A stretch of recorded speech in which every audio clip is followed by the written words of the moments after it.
Hi guys, I'm Shmi. We're in Munich where we're taking a look at the BMW i8. This is going to be a full look at the interior of the car, so we're going to jump on in and I'm going to show you everything from the cosmetics to running through the menus, getting it started up and taking a look. So first, obviously, the awesome butterfly style doors.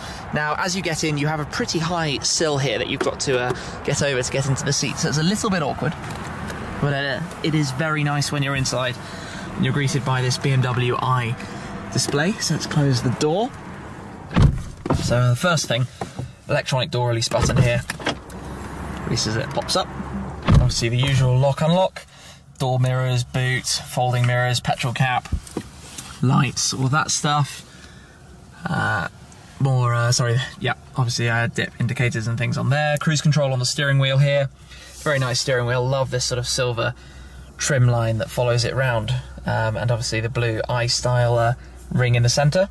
On the right side you've got your phone and navigation stuff. Just taking a look around. This car has an upgraded interior and optional blue seat belts, which are very cool. 2+2, so the back isn't sort of the best place to sit, but it's not too bad. We've got the Harman Kardon hi-fi system, very nice. Obviously no door pockets because you've got that high sill up to here, and if you did have a door pocket, let's face it, as soon as you do that, it's out. We've also got the sort of full camera setup, iDrive, some nice options. So yeah, of course, let's carry on here. The hi-fi stuff. This button is for intelligent braking. When it detects another car in front of you, it will brake you, so make sure you never hit them. You've got the usual gear stick, 6-speed automatic gearbox, sport mode, all the usual, electronic handbrake, start stop on, drive in full electric mode, traction, comfort eco pro settings, rear camera and parking sensors. And you've got the full iDrive dial where you can input what where you want it to go just by touching, and then 2 storage boxes. I'm a little bit confused about these because if I try and put the camera at sort of eye angle, you can't actually see in. It's a little bit awkward. And then this one from the passenger side, although here is where you've got the phone system and that stuff and cigarette socket. So to use a cigarette plug, you'd have to have that cover up, which to me feels a little bit awkward, really. The one cup holder there. Here also you've got the iPod and aux sockets in there, and some cup holders just in the back part. So a quick look around the rear. Yeah, so it's very comfortable, that's for sure. It's a nice driving position. Try and put the camera at eye height. So yeah, usual controls up there. Yeah, so definitely nice, there's no question about that. So the car is keyless. You have the BMW i key. Nice new key design style, obviously matches the trim of the car and all of the design. If for any reason it ever doesn't detect, you can sort of just hold it against that point on there. And then leave it tucked in here, which fits neatly. So let's turn it on. One press of the start stop. Comes into life. Navigation, that's cool. You can see we're right outside the Allianz Arena here. Football stadium here at Munich, which is right there. But the dials are on. Now obviously here you've got the speedometer. It automatically knows speed limits and the like, shows you there, digital speed readout. You can scroll through what's displayed in that bottom corner with that button, which goes through the trip and the usual stuff you have in a car like that. Down at the bottom you've got the petrol gauge, the state of electric charge, and then the respective ranges, your gear, and then the current trip. In the centre here, usual date, time stuff. So this dial, this shows you as the car is charging. This shows you as you're using power. So it will always run off electric power until you get to almost 50% when the engine will kick in. And it does it incredibly well. It's really cool. And then in the middle it will show you comfort, or if you go to Eco Pro, it will say Eco Pro on the display.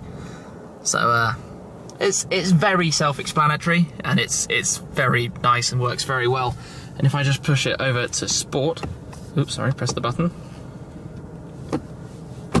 There we go. You could hear it fire into life, and then the dials go red, and we've got Sport, and we're back to a traditional rev counter. all does exactly what you would expect it to, really.